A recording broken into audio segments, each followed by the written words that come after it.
Good morning সবাইকে। আর সকাল সকাল ছাদে এসে দেখছি গাছগুলো সব অবস্থা খারাপ হয়ে আছে। তারপর একটু চারিদিকে গাছপালা দেখে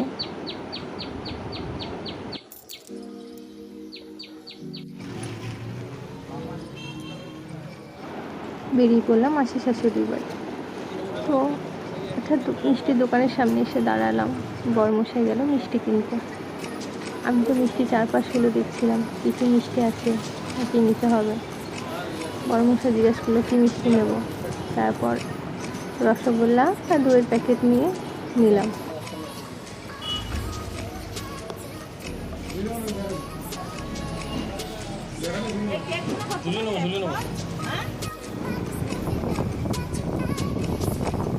মিষ্টির প্যাকেট নিয়ে বেরিয়ে পড়লাম মাসির বাড়ি যাওয়ার দিকে। রাস্তায় ছিল প্রচুর রোদ, তারপরে রাস্তা ছিল ফাঁকা যদিও। তারপর মাসির বাড়ি থেকে যাচ্ছি।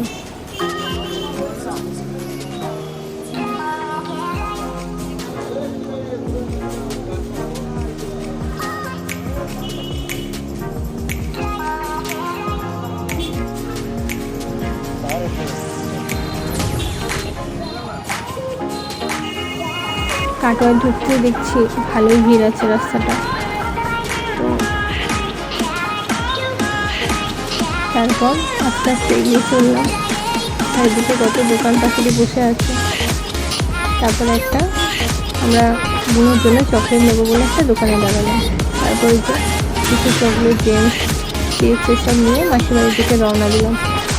তাই পৌঁছে গেছি মাসির বাড়িতে।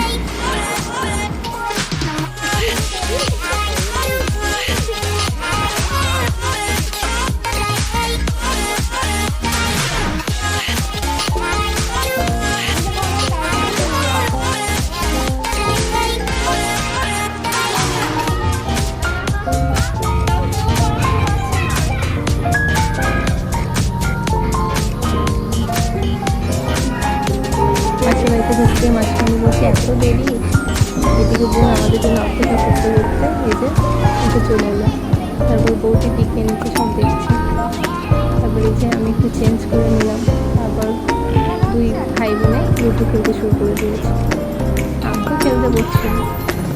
দুপুরে লাঞ্চের জন্য বোনে সবার জন্য পাতা পাচ্ছে। তারপরে একসাথে সবাই মিলে খেতে বসে গেলাম। তারপরে হাসাহাসি করছে। তারপর দিদা আর মাসি নিয়ে আস্তে আস্তে সবাইকে খেতে দিয়ে দিচ্ছে। দুপুরে লাঞ্চে ছিল ফ্রাইড রাইস আর চিকেন কষা, সাথে একটা করে বেগুনিও ছিল।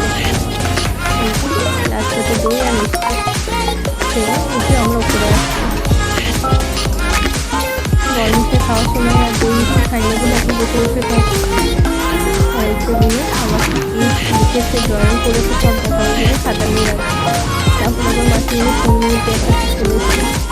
কিন্তু ফটো তুলেছে।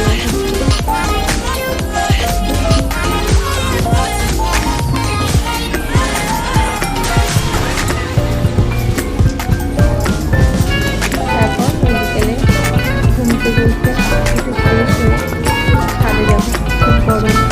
তাই জন্য বলছি বলতে তাড়াতাড়ি চলে ঘরে লাইটটা অফ করে ছাদে চলে এসেছি। চারদিকটা হাত থেকে ধুয়ে নিচ্ছি।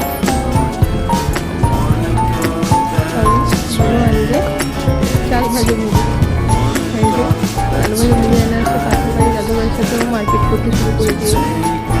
একটু চারপাশে ঘুরে নিলাম। সেটা খুবই প্রচণ্ড গরম, থাকা প্রায় অসম্ভব ব্যাপার হয়ে গেছে।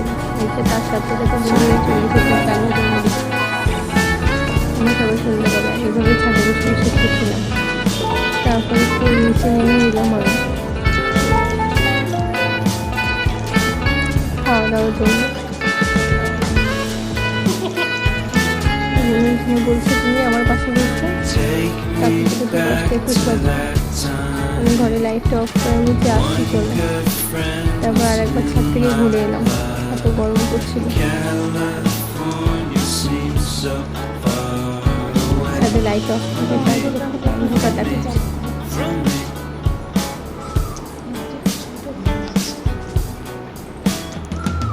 এদিকে দেখো ভাই বোনের অবস্থা।